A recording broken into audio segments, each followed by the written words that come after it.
Ahí está. Sí, ya. Hoy día vamos a cubrir 3 capítulos más de Historia Americana, pero antes de eso quería preguntarles si tienen alguna pregunta o cualquier cosa sobre el video que, que mandé en el group chat sobre el material, porque no podemos cubrir eso en la clase en sí misma, así que quería ver si tenían alguna duda, alguna pregunta, algo que no entendieron del video, lo que pasó, cualquier cosa así.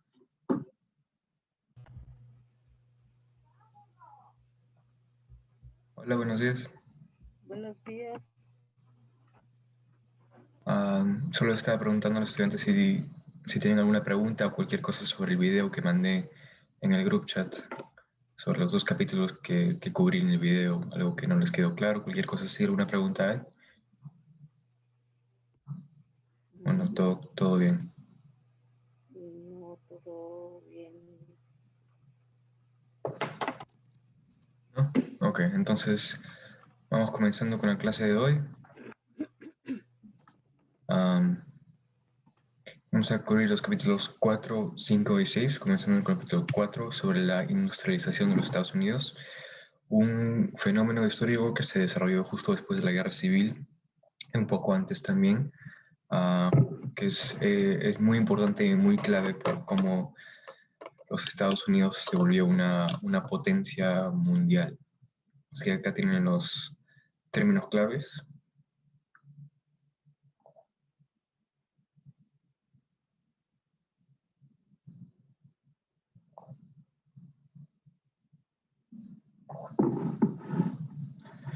Ya bueno, vamos comenzando.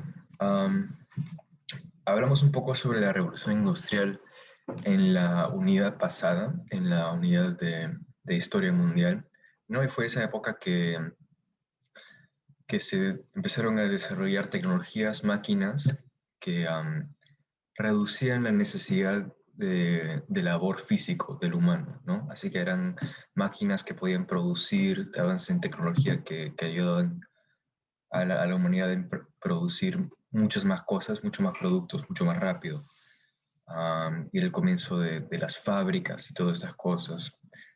Um, pero bueno, vemos que comenzó en los Estados Unidos. En los Estados Unidos está dividida en 2 etapas, una antes de la Guerra Civil y una después de la Guerra Civil. Y la etapa de la Revolución Industrial que se desarrolló antes de la Guerra Civil comenzó en 1793 con el invento ah, de la demostradora de algodón, que es esta máquina que vemos acá arriba a la derecha, que es una máquina básicamente que funciona solamente para cuando cosechas el algodón, para separar el algodón en sí mismo de las semillas que están ahí dentro, así que hace mucho más fácil y mucho más rápido el proceso de cultivar y de procesar el algodón. Y vemos que en esta primera revolución industrial cada región de los Estados Unidos empezó a desarrollar su propia industria, digamos, ¿no? Cada región especializó en un producto o un tipo de producción. Así que, por ejemplo, con la demostradora de algodón, el sur de los Estados Unidos, ¿no? Hablamos en el video pasado, la clase pasada, que el sur desarrolló una economía muy grande de agricultura, sobre todo basada en la cosecha del algodón. Así con la demostradora de algodón, como ayudaba a separar el algodón de las semillas, era mucho más fácil y mucho más rápido. Se podía procesar mucho más algodón y producir mucho más algodón.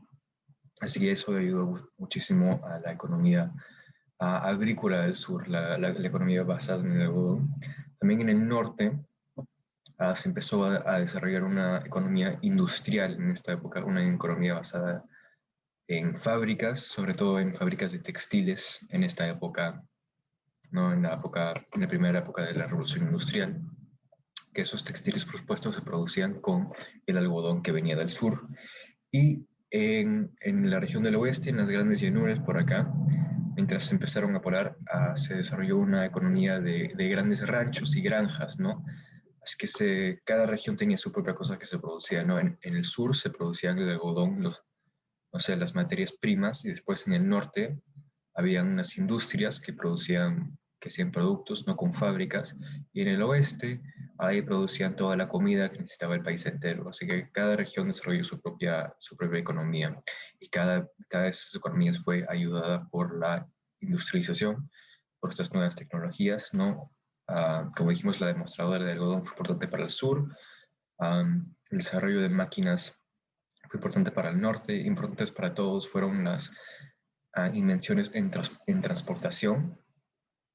Uno de estos es el ferrocarril transcontin- transcontinental, perdón. Así que hablamos la clase pasada sobre cómo son importantes los ferrocarriles porque ayudaron que se desarrollen nuevas formas de transporte que fueran mucho más rápidos. Así que vemos acá a la derecha todos los diferentes ferrocarriles que existían hasta acá del oeste, que podían llevar los productos agrícolas a las ciudades del este o del sur. También los buques de vapor fueron muy importantes para la economía del sur, porque ayudaban la transportación de norte a sur en los ríos de los Estados Unidos. No, la mayoría de los ríos van del norte al sur. Así que simplemente podías comenzar al norte y ir al sur, pero tras la invención del buque de vapor, ¿no? Un barco que puede viajar con un motor de vapor, podían ir en ambas direcciones en el río, ¿no? No solo tenían que seguir la corriente del río, pero ahora podían viajar en los ríos como querían.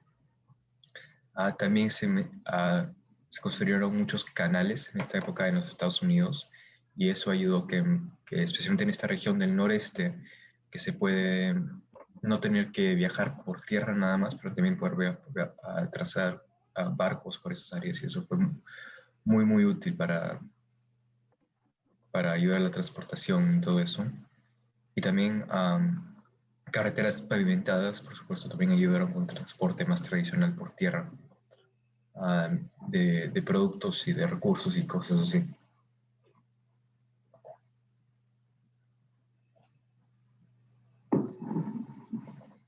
Pero bueno, otra cosa muy importante de la primera etapa de la revolución industrial es que los trabajadores no tenían protecciones, ¿no?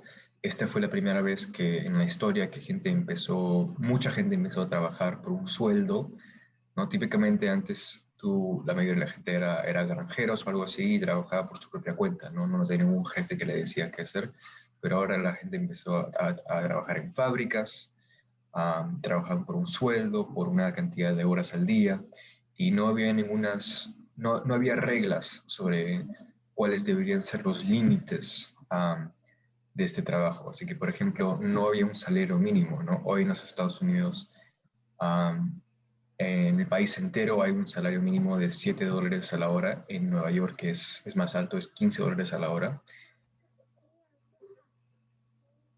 Pero antes no había un salario mínimo, así que los jefes, los dueños de las fábricas, les pagaban a los trabajadores el sueldo más bajo posible para reducir costos y para que los dueños puedan ganar más plata. También hacían que los trabajadores trabajen la cantidad mayor posible, ¿no? Entre 60 y 85 horas a la semana. Hoy en los Estados Unidos una semana de trabajo es 40 horas a la semana, ¿no? Y con 2 días sin trabajo, el sábado y el domingo. Pero eso no existía antes, así que los trabajadores trabajaban muchísimo, algunos hasta 14, 16 horas al día. Y también siempre trabajaban bajo condiciones muy inseguras, o sea, eran muy comunes los accidentes. Por ejemplo, acá abajo a la izquierda tenemos fotos de máquinas y vemos como habían estas máquinas muy grandes, muy poderosas, muy peligrosas, sin ningún modo de seguridad, de protecciones contra los trabajadores, ¿no? Así que eran muy inseguras las condiciones de trabajo, y también si había un accidente, no había ninguna regla que si hay un accidente en la fábrica el dueño es responsable y tiene que pagarle al trabajador no sé cuánto, pero no había ni nada de esas reglas. Así que sí, desafortunadamente, porque las condiciones eran muy inseguras, sufrías un accidente como trabajador, entonces ya no tenías trabajo y eso era todo, ¿no? O sea, no te daban nada, te quedabas sin trabajo y sin habilidad de trabajar. Así que era muy dura la existencia. También había otro problema muy grande, es que había mucha contaminación, así como los trabajadores de estas fábricas, ah, por, porque todos los motores eran de vapor, no utilizaban carbón para que funcionen. Era un ambiente muy contaminado, muy sucio, que era muy dañino para la salud de los trabajadores, no solamente por accidentes, pero también con contaminación. Así que era muy, muy duro ser un trabajador industrial en esta época. También vemos acá, podemos ver acá arriba a la derecha que empleaban niñitos hasta muy jóvenes, ¿no? Así que no había nada de reglas sobre quién puede trabajar, a cuánto debería trabajar y qué es lo mínimo que deberían ser pagados. Esto empezó a cambiar con la segunda revolución industrial, cuando surgieron los sindicatos laborales. ¿Qué vamos a hablar sobre eso ahora? ¿Alguna pregunta hasta ahora sobre el material o cualquier cosa? Bueno, y a la segunda revolución industrial ocurrió después de la guerra civil y como la primera también vino con muchas nuevas tecnologías. Una de las más importantes fue la electricidad, ¿no? Ahora que después de la guerra civil, ahora que había la electricidad, entonces la gente no tenía que depender en el sol por tener una fuente de luz, no sé, segura, ¿no? Así que por eso las fábricas podían mantenerse trabajando hasta mucho más tarde, más fácilmente, así que empezaron a trabajar en la noche también los trabajadores, o por, por mucho más tiempo durante la noche. También las invenciones del telégrafo y el teléfono ayudaron a que haya comunicación de larga distancia muy rápido, ¿no? El teléfono obviamente ya llegaba fue una invención más tarde, y el telégrafo fue inventado más temprano, ¿no? Que funcionaba para mandar cartas instantáneamente por grandes distancias, y eso ayudó a la comunicación, y que se desarrollen más grandes sistemas económicos. También importante para la segunda revolución industrial fue el desarrollo del proceso Bessemer, que podemos ver, hay una foto de esto acá en el medio, que fue un nuevo proceso para producir acero, acero de buena calidad y de muy grandes cantidades, ¿no?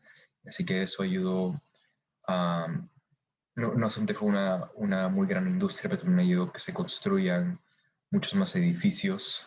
A los rascacielos modernos, por ejemplo, hoy de Nueva York, como el Empire State y todos esos grandes edificios, son gracias a este proceso que se desarrolló. Así que fue muy importante para la industria. Pero también muy importante es que durante esta época no solamente las tecnologías cambiaron cómo funcionaba la sociedad industrial, pero también el movimiento progresista y los sindicatos laborales causaron reformas, ¿no? Los sindicatos laborales, por supuesto, son organizaciones de trabajadores que se unen para demandar más derechos en el trabajo, ¿no? Y el movimiento progresista fue un movimiento político con un partido progresista, que también ayudó que demandaba los mismos derechos que los sindicatos laborales demandaban. Así que entre estos dos, entre el movimiento progresista político y los sindicatos laborales, hubo muchas reformas en el trabajo, ¿no? Porque, como por ejemplo, que un trabajador solamente debe trabajar 40 horas a la semana, y si trabaja más de eso, tienen que pagarle extra. Um, También protecciones en el trabajo, ¿no? Que tengan condiciones más seguras los trabajadores, y también que haya un salario mínimo para que no le paguen muy poco a los trabajadores. Um, Acá arriba a la derecha es una foto de un dibujo de propaganda de los sindicatos laborales de esta época, ¿no? Que sobre cómo se debería dividir el día de los trabajadores. ¿no? 8 horas para trabajar, 8 horas para dormir y 8 horas para lo que querramos nosotros, ¿no? Para relajarse, cualquier cosa. Así que esa fue una de las ideas, las demandas más importantes de los sindicatos laborales.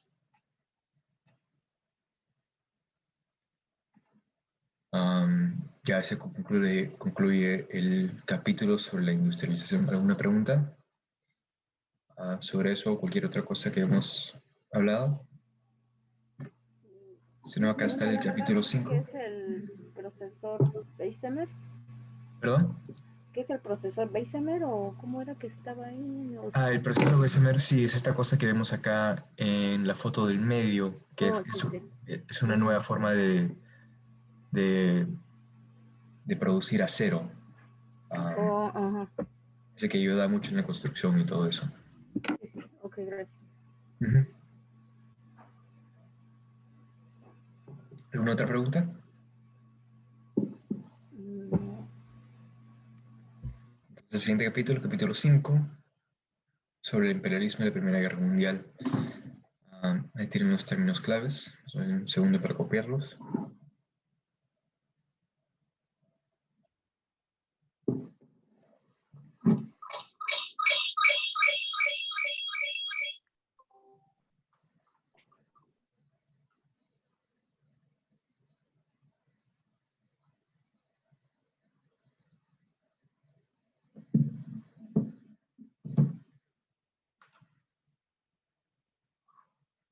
Ya, vamos comenzando.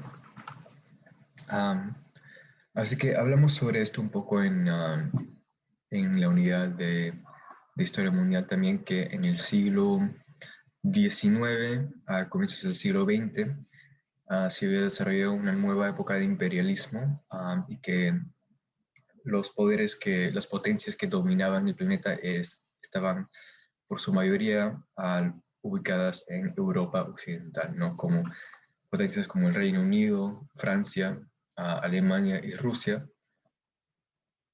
Y vemos acá en este mapa donde están sus colonias, ¿no? Que lo rosado es de los británicos, el morado de los franceses, en fin. Um, la mayoría de las potencias están ubicadas en Europa, ¿no? A ver, y también se ve que la mayoría de las potencias más importantes tenían estos imperios muy grandes que se expandían por el globo entero. Así que en este punto de esta historia, los Estados Unidos,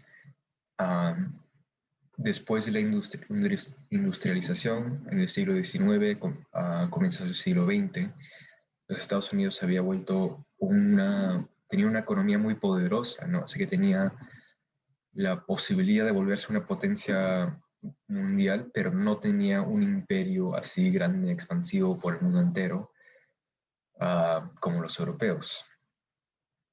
Así que por eso, a fines del siglo XIX, los Estados Unidos empezó a construir un imperio así, el estilo europeo, con varias colonias a través del mundo.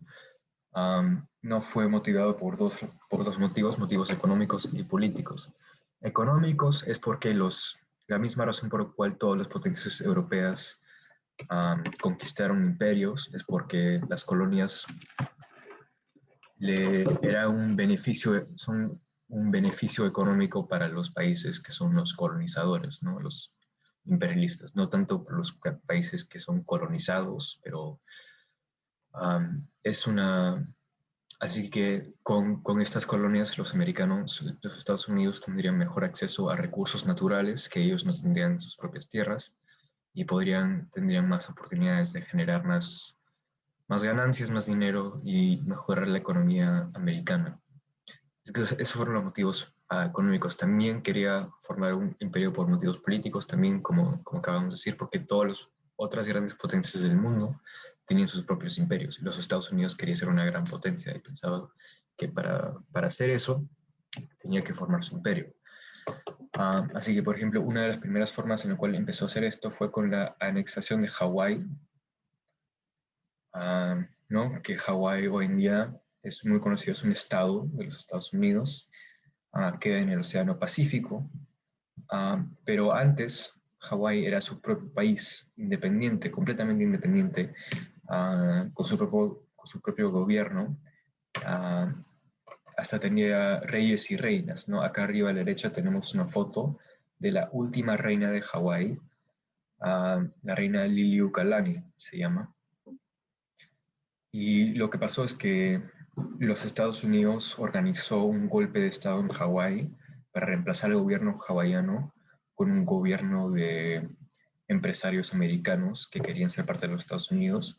Y así después de que los Estados Unidos el gobierno de los Estados Unidos organizó ese golpe de Estado, entonces se reemplazó el gobierno hawaiano con uno que era um, reflectivo de los intereses americanos, y después los Estados Unidos anexó a Hawái, así que Hawái se volvió parte de los Estados Unidos como una colonia.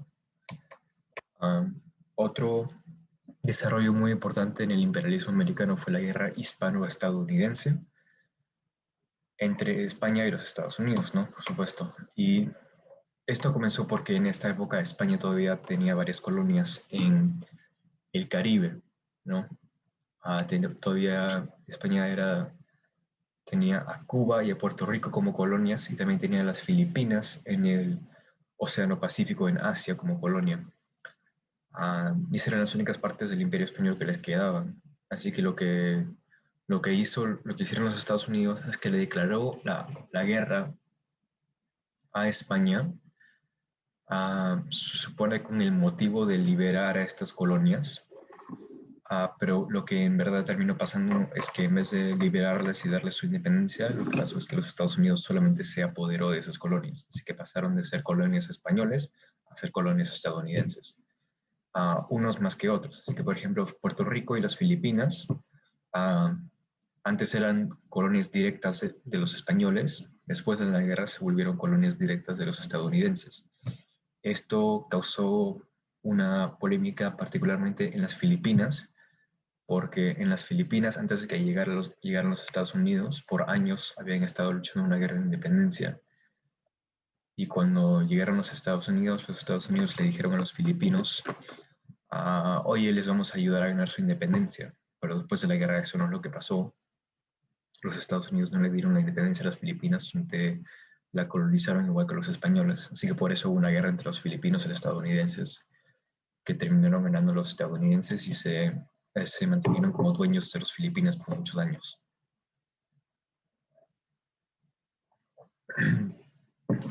Con el ejemplo de Cuba, Cuba era colonia española como Puerto Rico y las Filipinas, pero Cuba no se volvió una colonia directa de los Estados Unidos, pero se volvió un protectorado. Así, ¿qué significa eso? Significa que Cuba no era una colonia exacta, Cuba era formalmente independiente, ¿no?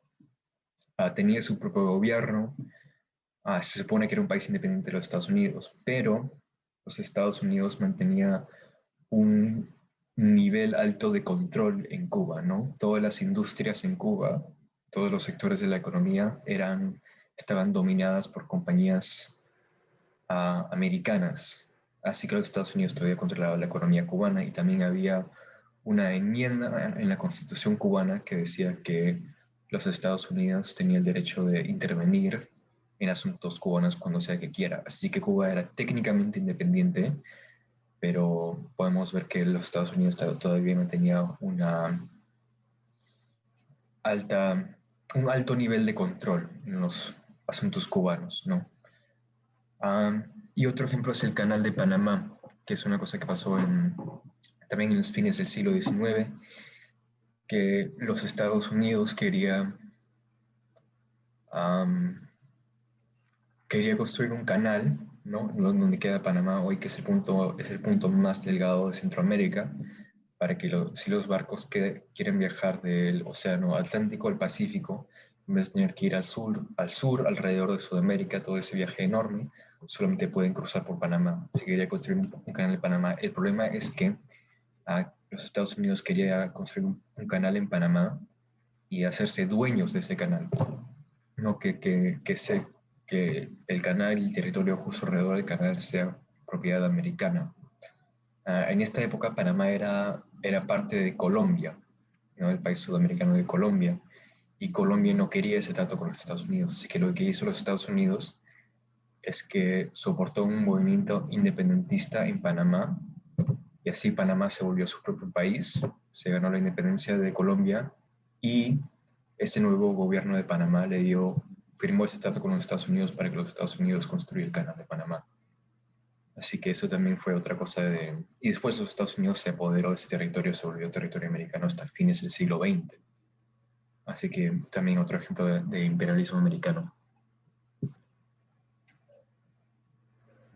Así que tras estas guerras y estos conflictos que había ganado los Estados Unidos, se volvió un verdadero poder imperial como las potencias europeas, y se estaba empezando a volver una potencia mundial, ¿no? Y eso lo puso en una posición muy,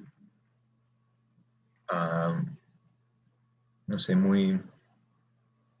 con mucha ventaja cuando comenzó la Primera Guerra Mundial. No, hablamos también sobre esto en nuestra unidad de Historia Mundial, como la Primera Guerra Mundial, que comenzó como un conflicto entre unos países europeos, pero como los países europeos tenían colonias en todo el mundo, se volvió una guerra mundial luchada no solamente en Europa, pero sino también en todo el mundo. Así que desde el comienzo de la guerra, los Estados Unidos tenían mejores relaciones económicas y políticas uh, con las potencias aliadas, ¿no? La guerra fue luchada entre las potencias aliadas y las potencias centrales. Así que eventualmente en 1917 los Estados Unidos, las tropas americanas se unieron a la lucha a favor de las potencias aliadas y terminaron ayudando a que los aliados ganen la guerra. Y porque los Estados Unidos había jugado un rol crítico en la lucha y en la guerra, hizo parte de la Conferencia de Paz y fue tratado como una potencia igual, lo cual fue una cosa que nunca había pasado antes, ¿no? Antes los Estados Unidos siempre no era tan poderoso no fue considerado tan poderoso como los países europeos, pero después de la Primera Guerra Mundial en la Conferencia de Paz, fue tratado como una potencia igual y jugó un papel muy importante en la conferencia. Acá en esta foto tenemos que de la Conferencia de Paz, de acá, este señor, no sé si pueden ver, pero este de acá del medio es el presidente americano Woodrow Wilson. Y fue su idea que después de la guerra, en la Conferencia de Paz, se funde una organización llamada la Liga de las Naciones, que se supone que coexistiría como una organización de países para que en el futuro, cuando haya un conflicto entre dos países, que pueden discutirlo pacíficamente a través de esa organización y para que no vayan a la guerra inmediatamente. Esa fue una idea del presidente americano, así que, y se creó, así que vemos que tan importante fue, que tan seriamente fue tomado los Estados Unidos como una potencia global. Y también después de la guerra, los Estados Unidos salió mucho más fuerte que los otros países europeos. ¿Por qué? Porque la guerra se había luchado en Europa y en sus colonias, ¿no? La guerra no se había luchado en los Estados Unidos. Así que el continente europeo, países como Francia, Alemania, Inglaterra, habían quedado muy dañados por la guerra, mucha destrucción. Pero en los Estados Unidos no había habido nada de destrucción, y por eso estaba en mejor condición económica a los Estados Unidos después de la guerra. ¿Sí, alguna pregunta?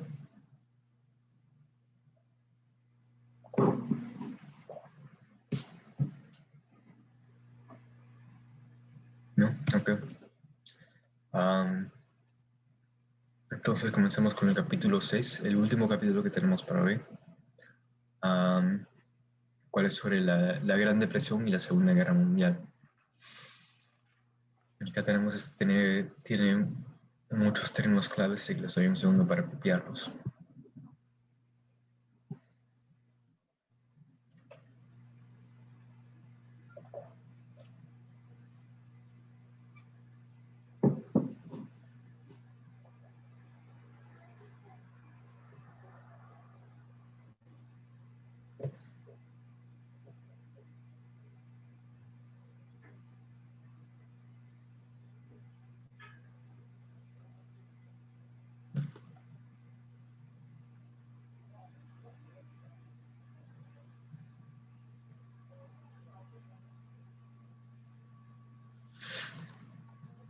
Ya, vamos comenzando con las causas de la Gran Depresión, la cual fue la caída financiera de la Bolsa de Valores en 1927. Así que, ¿qué significa eso? Que caída financiera no es cuando empeora la economía de una forma inmediata, ¿no?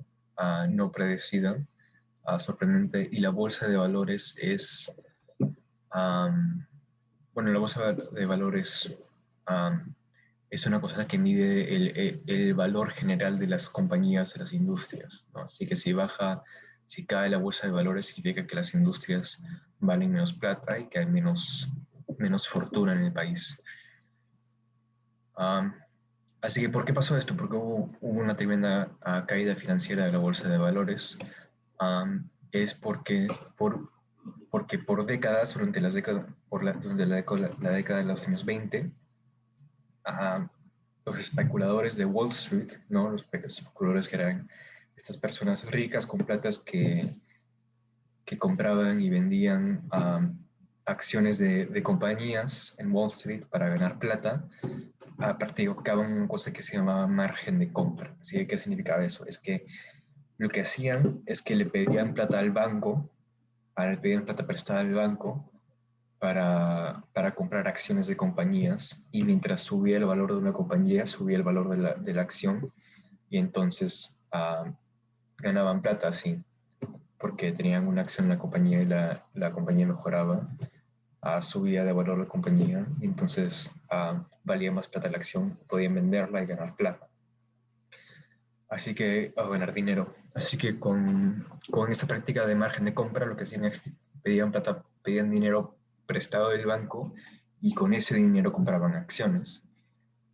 Y eso causó muchos problemas a largo plazo, porque lo que empezó a pasar es que todos los especuladores, una cantidad tremenda de personas, de especuladores, hacían las cosas así, pidiendo prestado plata del banco, comprando acciones, y por eso había muchísima gente que quería que las acciones, que quería las acciones. Había una muy gran demanda por las acciones, así que se volvieron más valiosas las acciones, valía más plata. Así que, como siempre iba aumentando el valor de las acciones, más y más gente quería comprarlas para venderlas más tarde, ¿no?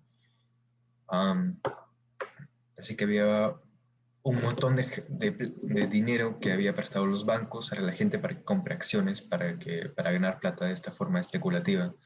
El problema era que esa plata que la gente estaba utilizando para comprar acciones, que estaba invirtiendo en la bolsa de valores, no era suya, ¿no? No era plata de verdad, era plata que le estaba pidiendo prestada al banco. Así que, eventualmente, cuando la gente perdió confianza en el mercado, se dio cuenta que esta demanda que se había causado por las acciones era artificial, generada solamente por gente que quería ganar plata.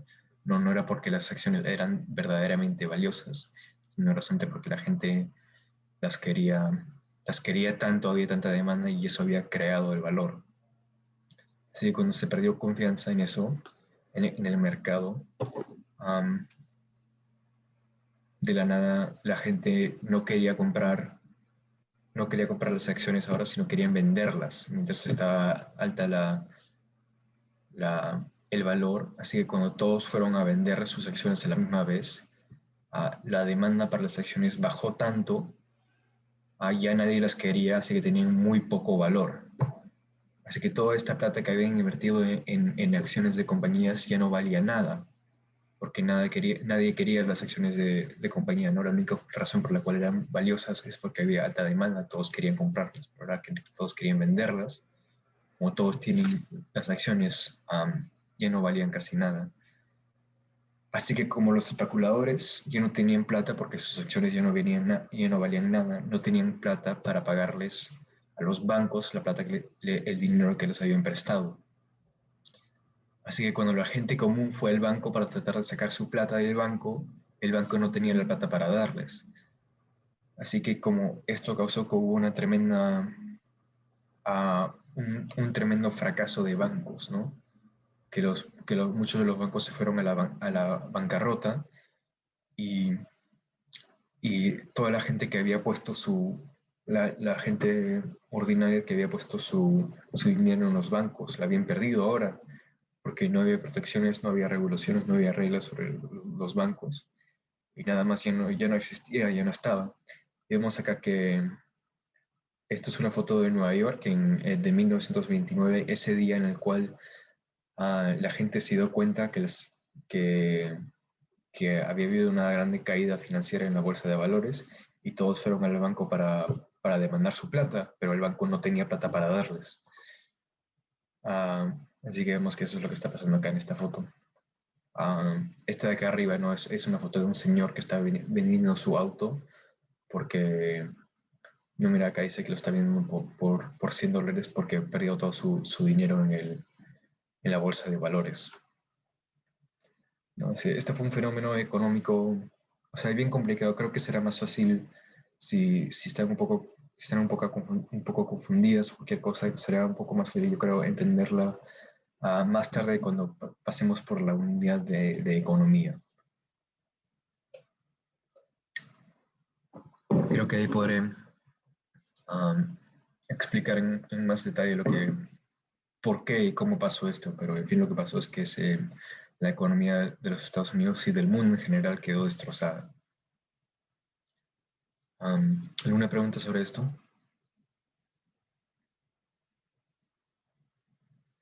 Bueno, ok. Otra cosa que empeoró aún más las condiciones de los Estados Unidos en esta época fue una sequía que ocurrió en la región de las Grandes Llanuras, no en el centro del país, no se crecía toda la comida, estaba todo el sector agrícola, y hubo una tremenda sequía, ¿no? Así que toda la capa superior del suelo de las Grandes Llanuras, esta región muy plana, ¿no? Se volvió en polvo. Y porque había sequía y, bueno, el suelo se secó. Y como esta región es tan plana, hay vientos muy fuertes y por eso también causaron tremendas tormentas de polvo, como la que vemos acá arriba a la derecha, que eran enormes nubes de polvo que viajaban por las grandes llanuras, llegaban a una granja y la destrozaban, ¿no? No solamente era difícil crecer, ah, cosechar porque no había lluvia, porque era una época de sequía, pero también cuando venían estos tormentas de polvo, dejaban a todo destrozado, como vemos acá abajo a la derecha, ¿no? Los efectos de esas tormentas de polvo.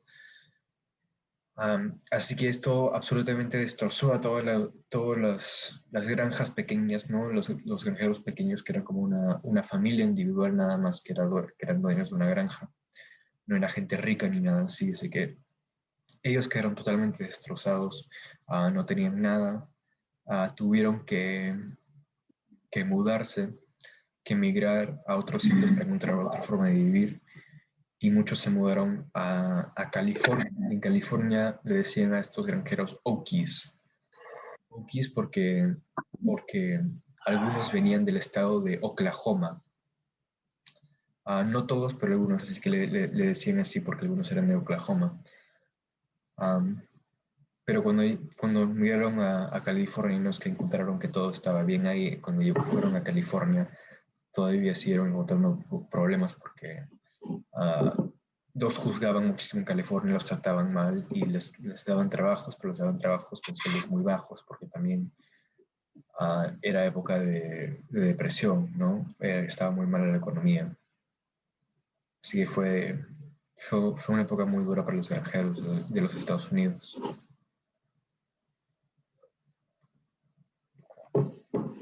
Acá tenemos unas fotos del Dust Bowl, de la cuenca de polvo.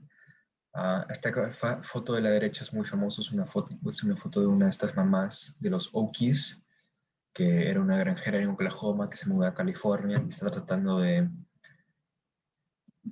ganar suficiente plata para darle de comer a su familia, pero es muy duro porque le pagan muy poco. Así que viven una vida muy dura estos granjeros. Y acá a la izquierda tenemos unas señoritas, unas mujeres con mascarillas como nosotros llevamos hoy, solamente que ellas las tenían puestas por el polvo, no por una pandemia.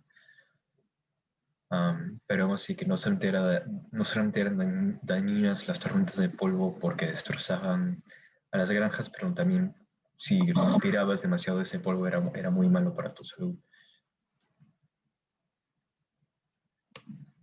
Bueno, claramente las condiciones en los Estados Unidos eran muy miserables en esta época. Y mucha gente culpaba al presidente actual que se llamaba Herbert Hoover. Lo vemos acá abajo a la izquierda. Herbert Hoover, que era presidente cuando pasó la caída financiera. Um, Él fue un presidente, lo culparon sobre todo porque no tomaba mucha acción respecto a estas cosas, ¿no? Su filosofía, lo que él decía es que era solamente uno de esos crisis económicos que pasan, ¿no? Que es solamente así funciona el capitalismo y el gobierno no debería intervenir, pero porque los crisis económicos habían pasado antes, ¿no? Pasaban regularmente en los Estados Unidos, solamente que esta crisis había sido tremenda, muchísimo más grande que cualquier otra que había pasado. Así que porque Herbert Hoover no tomó mucha acción, mucha gente lo culpaba por la crisis económica y, y de eso vinieron muchos apodos para nuevos desarrollos en la forma de vivir durante esta época. Así que, por ejemplo, los Hoovervilles. Los Hoovervilles eran pueblitos, como pueden ver acá, de casas elaboradas así de diferentes materiales muy baratos que puede encontrar la gente tirada por la calle, nada más, ¿no? Madera, um, pedazos de metal o de cartón para construir sus casas porque los habían botado de sus casas por no tener plata, por no tener dinero. Así que vemos que se empezaron a construir estas comunidades de casitas así elaboradas, y estas le llamaban Hoovervilles, ¿no? Porque lo culpaban a Hoover por no tener acceso a casas, a sus casas antiguas y tenían que vivir en casas así. Otra cosa eran los Hoover Blankets, no sé, las mantas de Hoover, ¿no? Las frazadas de Hoover, que le decían así los papeles periódicos, porque tenían tan poca plata la gente que la cosa que utilizaban para cubrirse en la noche para que no tengan frío eran papeles periódicos. También le decían Hoover Leather, ¿no? Cuero de Hoover, al cartón, porque lo utilizaban para arreglar a sus zapatos, ¿no? Porque no tenían acceso a cuero para arreglar sus zapatos como lo harían normalmente, utilizaban cartón y le decían al cartón Hoover Leather. Es que podemos ver que por muchas de sus miserias y sus dificultades en esta época la gente le culpaba al presidente Herbert Hoover. Uh, Así que claramente no podemos ver que era extremadamente no popular el presidente Hoover, así que perdió de forma muy grande ante el presidente ante el candidato Franklin Delano Roosevelt en la elección de 1932. Y Roosevelt fue elegido muy popularmente porque él había prometido inmediatamente tomar acciones para combatir los efectos de la caída financiera, ¿no? Herbert Hoover había dicho que el gobierno no debería involucrarse, que se iba a arreglar solo el problema, pero Franklin Delano Roosevelt dijo que no, que el gobierno tiene que hacer cosas para ayudar a la gente. Y esto se manifestó en sus programas del nuevo tratado. El nuevo tratado era el nombre de su estrategia para combatir a la caída financiera. Y tenía muchísimos programas el nuevo tratado, uno sobre regular a instituciones financieras, regular a los bancos para que no pase otra vez, ¿no? Para que no hizo ilegal la compra en margen, las prácticas que habían causado la caída financiera. También hubo muchos proyectos en el nuevo tratado, hubo muchos programas que um, creaban trabajos, así que eran para construir carreteras o o diferentes o puentes o diferentes proyectos de infraestructura, de transportación. Y eso le dio mucho trabajo a la gente, que también ayudó que baje el desempleo 8%. Y eso causó que Roosevelt fuera un presidente extremadamente popular. Fue tan popular que fue reelegido 4 veces más que cualquier otro presidente americano. Fue reelegido tantas veces que después de la presidencia de Roosevelt, el Congreso instituyó una ley que lo máximo le puso un límite a los términos de un presidente, ¿no? Que un presidente solo podía pasar 2 términos. Una persona solo podía pasar 2 términos con un presidente máximo. Esa se volvió la ley después de Roosevelt porque él ganó tantas veces. O sea, él ganó 4 veces, Messi. Sí, ganó 4 veces. ¿Religió? Oh, okay. ¿Qué cosa? No, sí está bien. ¿Perdón? Fue reelegido 4 veces, ¿no? Sí, fue elegido 4 veces y después falleció. Por eso no fue elegido de nuevo. La última vez que fue elegido fue en 1944, durante la Segunda Guerra Mundial.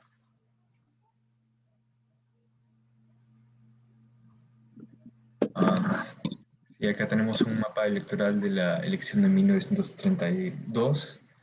Acá vemos que todos los estados que son azules votaron por Roosevelt y todos los estados que están rojos votaron por Hoover, ¿no? Y vemos que, no sé, ni siquiera no había ningún debate sobre el concurso, ¿no? Roosevelt ganó la gran mayoría de los votos. Pero bueno, lo que al fin hizo que termine la caída financiera, lo que mejoró de nuevo la economía americana fue la Segunda Guerra Mundial, ¿no? Que los Estados Unidos entró a la guerra en 1941, después de que el imperio japonés atacó a una base naval en Pearl Harbor, que es una ciudad en Hawái.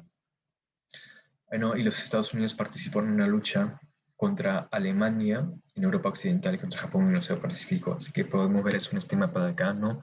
Hablamos sobre esto en perdón, en la unidad de Historia Mundial, que los Estados Unidos estaban luchando acá en el Océano Pacífico contra el Imperio de Japón, pero también habían mandado tropas acá a Europa Occidental para ayudar a la lucha contra los alemanes. Así que vemos que los Estados Unidos tenía 2 compromisos muy grandes en 2 partes muy lejanas del mundo, así que tenía que producir muchísimas cosas para que se mantenga, para poder mantener la lucha en 2 sitios tan distantes. No tenía que producir barcos, naves, pero también armas para los soldados, uniformes, aviones. Se requería una cantidad de producción enorme. Así que por eso hubo una tremenda demanda no solamente por el ejército estadounidense, sino por los otros aliados, por los británicos, por los soviéticos. Necesitaban armas, materiales para luchar la guerra, lo cual fue muy bueno por los Estados Unidos porque los Estados Unidos tenían una tremenda capacidad industrial. Así que como se tenía que producir tanto, hubo se requería muchísimo labor en las fábricas para producir más. Así que por eso, al fin todos los estadounidenses que no tenían trabajo, se les necesitaban que trabajen ahora para producir cosas para la guerra. Así que eso acabó con el desempleo y todos los problemas financieros de la Gran Depresión, porque se necesitaba, había tanta demanda por productos bélicos, productos para la guerra. Un ejemplo muy famoso de esto es esta señora acá que se le dice este pedazo de propaganda estadounidense de la guerra que se llama Rosie the Riveter, que era parte de un programa que había instituido los Estados Unidos para que las mujeres trabajen en las fábricas de producción de armas, ¿no? Antes las mujeres habían trabajado en las fábricas, pero a comienzos de la primera revolución industrial, pero eventualmente se decidió, como la sociedad todavía sigue siendo muy machista, que las mujeres deberían a seguir exclusivamente en la casa, no, y no deberían trabajar. Pero durante la Segunda Guerra Mundial, como, tantos de los hombres de los Estados Unidos estuvieron luchando, estuvieron en el ejército, no podían trabajar en las fábricas. Así que había tanta demanda en las fábricas por labor que instituyeron programas para que las mujeres trabajen en las fábricas también. Y este es un muy famoso póster de propaganda para que las mujeres entren a las fábricas a trabajar.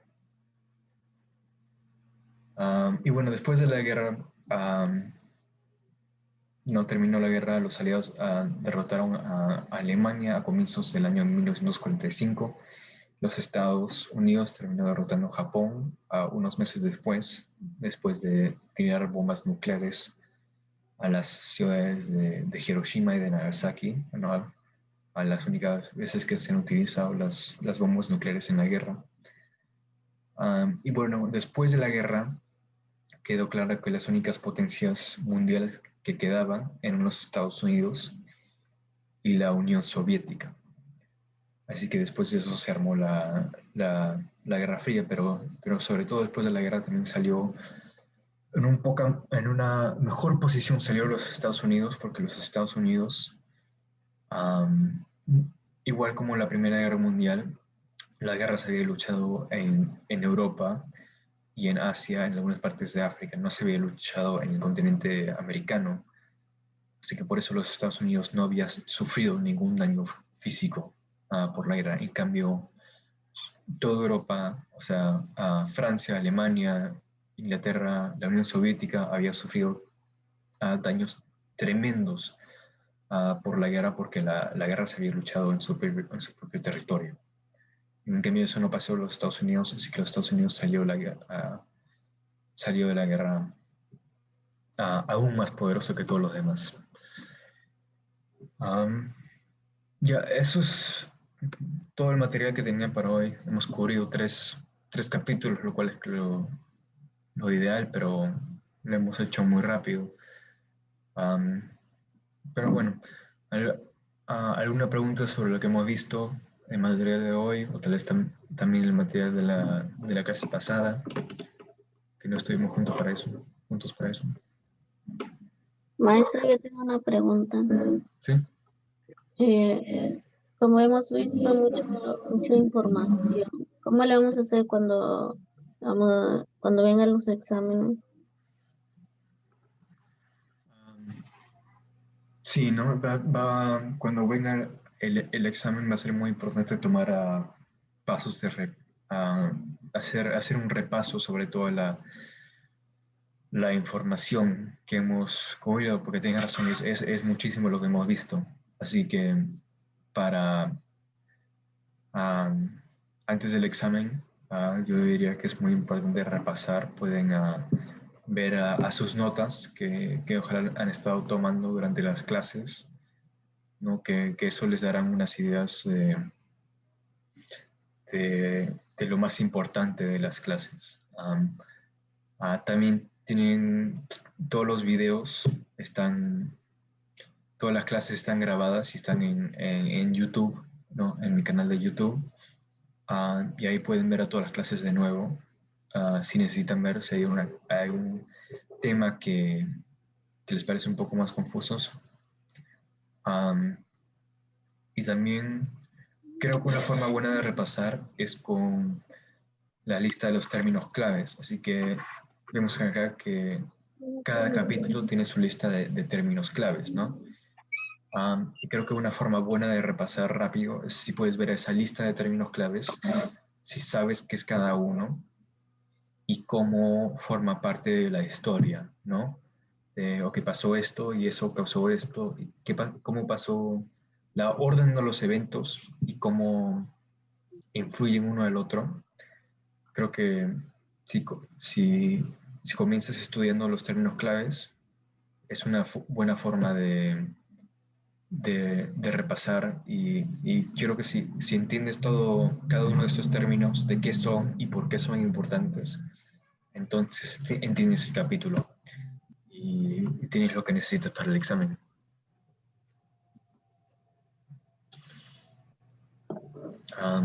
Eso eso ayuda. Maestra, ¿Sí? ¿y por qué no hace un examen como de un mix de todas las unidades?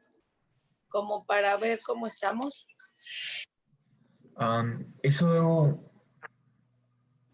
lo iba a hacer cuando lo iba a empezar a hacer. Tengo que encontrar más exámenes de task online, pero es una buena idea. Voy a empezar a hacer eso, ¿no? ¿Se acuerdan que al comienzo de la clase hicimos un examen de práctica? Al final de cada unidad, ¿no? El libro da un ejercicio como de repaso, que es más o menos como un examen pequeñito de esa unidad nada más. Pero sí tiene razón, creo que terminando con la unidad de historia americana voy a encontrar exámenes de práctica y voy a sacar las preguntas sobre los temas que hemos cubrido y puedo dar eso de tarea para que repasen, para que veamos cómo están. Más que nada pienso para que se nos, como la práctica, ¿no? Porque es tanta información y tantas fechas que nos vamos a hacer bolas. Si puedo hacer eso, puedo encontrar un examen de práctica y separo todas las preguntas que son de los temas que ya hemos visto, y les voy mandando eso entonces. Y puede ser que de ahora en adelante cada clase les mando de tarea, les dejo unas preguntas que son son preguntas de práctica del examen sobre lo que hemos visto en esa clase. Podría ser, profe, como que nos envíe un cuestionario y ya nosotros tendríamos que ver la información y encontrarlo. Tal vez no es un examen, pero sí es un cuestionario, ¿no? Entonces buscaríamos nosotros ya la información. Ok, puedo hacer eso, entonces mandarles más recursos para que ustedes vean por su propia cuenta. Ya, ok, entonces empezaré a... Sí, tiene razón, no he estado trabajando solamente con el libro, pero me he dado cuenta que no creo que da suficientes recursos para repaso, ¿no? Solo te da un examen de práctica y una cosa corta al final de cada unidad. Maestro, ¿me deja ver la imagen antes del capítulo 6, por favor? ¿Cuál? ¿Esta? Antes. ¿Esta? La de la Primera Guerra Mundial. Esta es la que quiero ver. Ok. Ok, está bien. Gracias. Ya, de nada. ¿Alguna otra pregunta? ¿Cualquier otra cosa? ¿Cualquier otra cuestión que Maestro, tenga? yo tengo una pregunta. Usted habló del canal de Panamá. ¿Y qué pasó a la final? ¿Ese canal existe o no existe? ¿O a quién pertenece?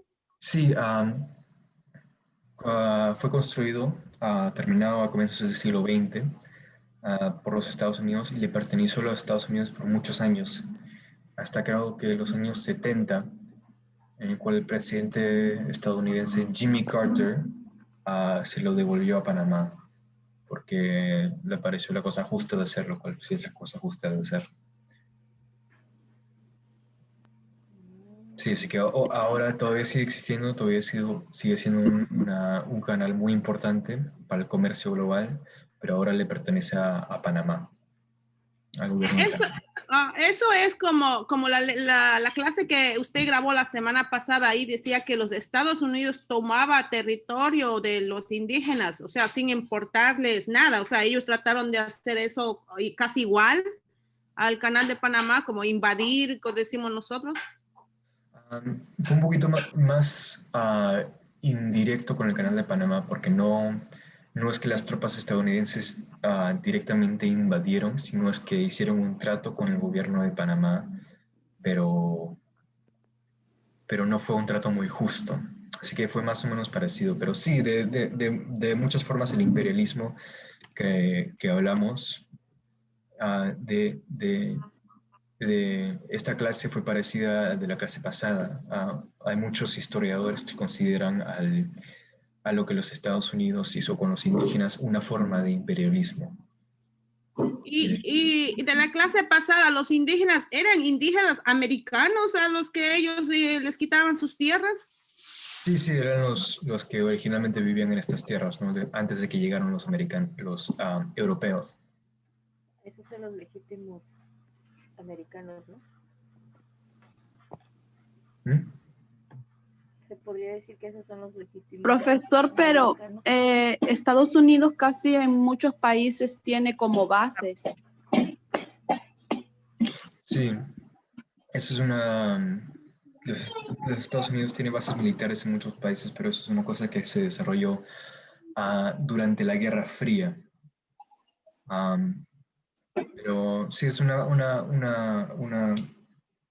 fuente de polémicas hoy en día, ¿no? Que mucha gente dice que los Estados Unidos todavía tienen una presencia militar demasiado grande en muchas partes del mundo. Como Sí, sus en bases mi país militares. tiene una base militar muy, muy grande. Y, Sí. y yo escuché con respecto también al canal de Panamá que ellos como que pelearon eso, como que fue como que quisieron ir a la guerra. Yo estuve en Panamá y conocí el canal. Sí, hubo una guerra que se luchó, una guerra de independencia que luchó Panamá contra Colombia. Y también seguro que hubo conflictos después entre los estadounidenses y los panameños porque los Estados Unidos no se habían apoderado del canal. Sino cuando venían los americanos siempre, y con este imperialismo siempre venían con conflicto, ¿no? Típicamente a la gente no le gusta que otra potencia se apodere de su país. Perdón, maestro, ¿cuál fue el presidente que les regresó? ¿Se podría decir que les devolvió el canal? ¿Perdón, puede repetir eso? El presidente que les devolvió, o sea, ya que fuera parte otra vez de Panamá. Jimmy Carter se llama. Jimmy Carter se llama el presidente americano. Fue presidente durante los años 70.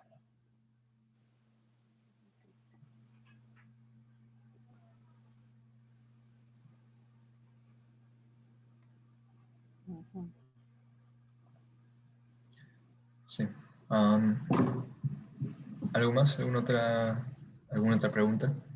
En resumen, maestro, de la clase pasada, yo lo que entendí, o sea, quiere decir entonces que los americanos eran indios americanos, que los que en verdad son americanos.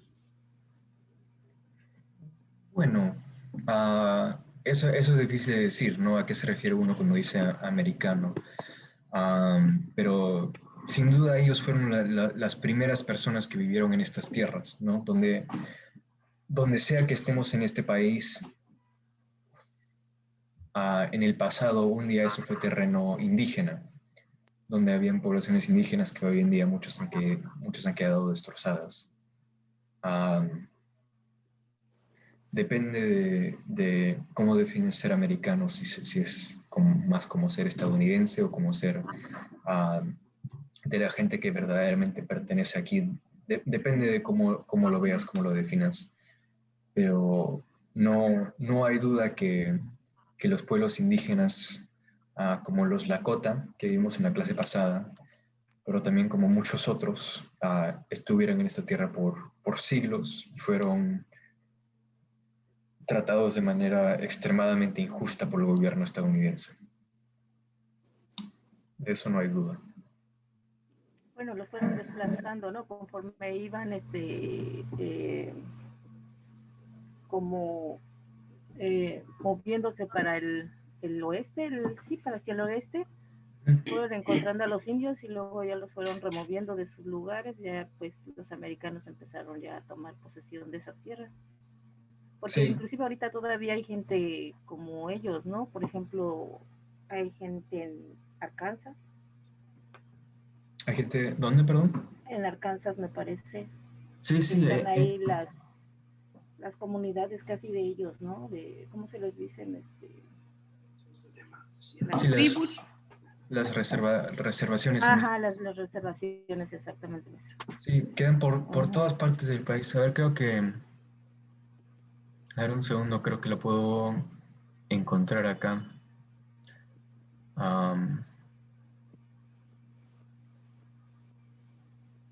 Ahí está. Pero sí, hay reservas indígenas en todas partes del país hoy en día. La mayoría están en el oeste, ¿no? Porque tiene razón que mientras fue yéndose más al oeste de los Estados Unidos fue desplazando a los indígenas. Pero todavía existen los pueblos indígenas, ¿no? Solamente en territorios mucho más pequeños. Acá está. Ajá. Acá vemos este mapa, acá abajo a la derecha, las reservas indígenas de hoy en día. Es todo el terreno que los queda a los pueblos indígenas, esto de acá. Hay muchos en Arizona, en Nuevo México también, por acá, por el área de las grandes llanuras, ¿no? Por acá, como dijo, Oklahoma, los Dakota del Norte y Dakota del Sur. Así que siguen existiendo los pueblos indígenas, ¿no? Pero son poblaciones con muy pocas fortunas. Son la población más pobre de los Estados Unidos. Las reservas indígenas son los sitios más pobres en el país entero. Tienen muy pocos recursos federales, recursos en general. Es tierra muy mala y muchos indígenas han perdido muchos aspectos de su cultura y su comunidad indígena tras esto, lo que pasó entre los Estados Unidos y los pueblos indígenas. Y una pregunta, profesor, en lo que pasaba, ¿no había presidente? Pues sí había presidente, ¿verdad? Sí, siempre ha habido presidente en los Estados Unidos desde 1787, cuando el primer presidente fue George Washington. O sea, quiere decir entonces que ellos no respetaban a los indígenas. Sí, el gobierno estadounidense no los trataba como un grupo igual que merecía respeto y justicia. No, eso venía de mucho racismo, que pensaban que eran inferiores los indígenas, que su forma de vivir era inferior. Y una pregunta, maestro, eso que está ahí, esas estatuas ahí que hicieron en donde era de los indígenas, ¿qué significa eso? ¿Se refiere a esto? Era de los indígenas, era de los indígenas y se lo robaron. Sí, eso era lo que vemos acá, que las Colinas Negras, ¿no? Que era el sitio más sagrado del pueblo Lakota, porque era un terreno con muchos árboles, con mucha vida, muy abundante. Para ellos era un terreno sagrado, que después de que ese tierra fue robado por los Estados Unidos, violaron el tratado y se robaron esa tierra, terminaron construyendo estas estatuas. Es un monumento americano muy famoso llamado el Monte Rushmore, que tiene las caras de presidentes americanos. ¿No? Acá está George Washington, acá está Abraham Lincoln. Así que fue, no sé, otra forma en la cual los Estados Unidos no respetaba a los pueblos indígenas, ¿no? Porque tomaron su sitio más sagrado, no solamente se lo robaron, pero también le pusieron las caras de sus propios presidentes en ese sitio. Entonces, esas tierras no eran de ellos. ¿De los estadounidenses? Pues en sí todo Estados Unidos no era tanto de los americanos hasta que llegaron por el lado de las 13 colonias, ¿no? Cuando fue cuando los europeos empezaron a llegar a este lado, del lado norte. Sí, en todas partes de los Estados Unidos, antes de que llegaran los europeos, en el siglo XVI había indígenas. O sea, hasta hoy en Nueva York, donde estamos nosotros ahorita, esto antes era terreno del pueblo indígena de los Lenape, que era un grupo indígena que vivía por acá. Solamente cuando empezaron a llegar los europeos, empezaron a luchar contra los indígenas, a despojarlos, a forzarlos que se mueven más al oeste o que mueran. Los fueron desplazando de su... Sí, precisamente a desplazarlos. Así que en toda parte de los Estados Unidos antes era terreno indígena. Nada ha sido originalmente los Estados Unidos. Profe, entonces, ¿se puede decir que los europeos siempre forzaban a la gente, bueno, más bien a los indígenas de ellos, o sea, que los europeos siempre tomaban derecho que no le correspondía y siempre hacían las cosas a su manera y ellos no respetaban que, o sea, que eso era su país de los, más bien su tierra de los indígenas y los sacaban a la fuerza, o sea, que ellos siempre fueron como tomando todo a la fuerza. Sí, sí, no, eso es lo que más caracteriza la colonización y el imperialismo en el cual participaron los europeos y más tarde los estadounidenses. No que tú te apoderas de la tierra de alguien más que ya está poblada para beneficiarte a ti mismo por razones económicas o políticas o lo que sea, en fin. Pero sí, siempre, donde sea que colonizaron los europeos, siempre fueron apoderándose del terreno de otras personas a la fuerza de varias maneras, ¿no? No solamente en Norteamérica, pero también en otras partes de América y más tarde, como vimos, en África, en Asia, en India, en fin. Y yo pienso que fue en todo el mundo, ¿no? Por eso, bueno, por eso están las potencias, porque fueron las que empezaron a tomar posesión de ciertos países. Sí, precisamente.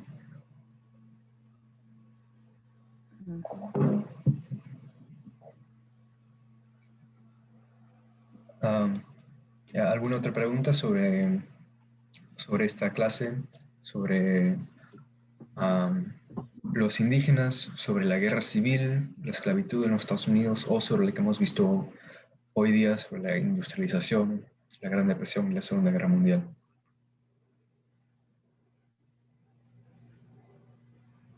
¿Todo bien? ¿Todo les quedó claro Maestro, todos esos videos lo podemos encontrar, están en YouTube, ¿verdad? Sí, sí, sí. Si hacen clic en cualquier, si quiero les puedo mostrar para los que no saben. Si van al WhatsApp pueden ir y encontrar un video, los que he mandado, ¿no? Y acá está, por ejemplo, este es el video que mandé de la última clase. En el Classroom también, ¿no? Lo busca uno en Classroom y ya te manda directo a YouTube. ¿Perdón? En Classroom también, cuando entra uno, lo manda directo a YouTube.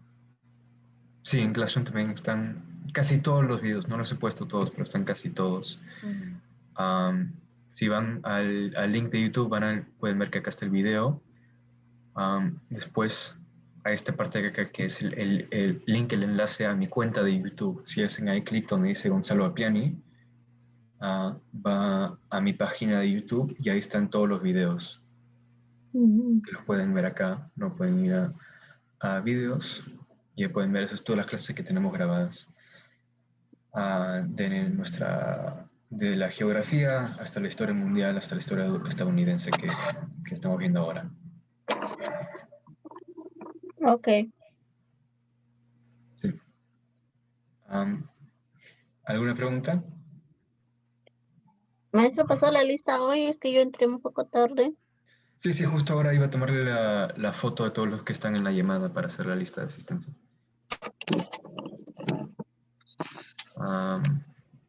Pero bueno. ¿Algo más? ¿Alguna otra pregunta? No, maestro, yo creo que lo único que nos queda es estudiar y repasar lo que no entendamos. O sea, si es que tenemos todavía algunas dudas. Y repasar. Sí, bueno, me parece bien. Entonces, sí. Yo tenía una pregunta acerca de la esclavitud. Usted dijo que había como donde eran libres y donde no eran libres. ¿Y en qué año se liberó completamente de la esclavitud? Porque es que aquí celebran a Martin Luther King. ¿Él fue el que liberó a todos los esclavos? Martin Luther King vino más tarde, así que la esclavitud... ¿Fue Abraham Lincoln? Sí, la esclavitud terminó en 1865 con la 13ª enmendimiento, creo que la vimos acá, sí. La 13ª enmienda a la Constitución que hizo ley que fuera ilegal la esclavitud, ¿no? Terminó en 1865, después de la Guerra Civil, el gobierno de Abraham Lincoln, todo eso. Pero también vimos que después de eso todavía siguieron muy oprimidos la población afroestadounidense, afroamericana, por estos códigos negros, estas leyes que instituyeron una segregación, una opresión muy fuerte de las poblaciones afroamericanas. Eso cambió después en los años 1960 a 1964, creo. Eso fue con Martin Luther King, y con el movimiento para los derechos civiles, que creo que eso le veremos la próxima clase, seguro. Pero sí, eso fue otro movimiento para quitar estas leyes que directamente oprimían a los afroamericanos, que lo hacían que no tengan derecho de voto, de entrar a algunos espacios públicos. En fin.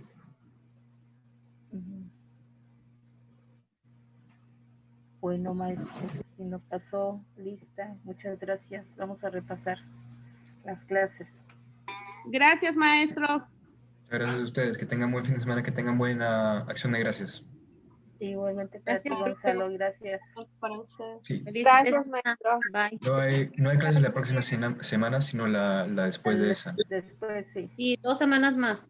Sí, ya nos vemos en 2 Gracias. semanas entonces. Gracias, maestros. Adiós. Adiós. Bye, chicas. Nos vemos. Bye.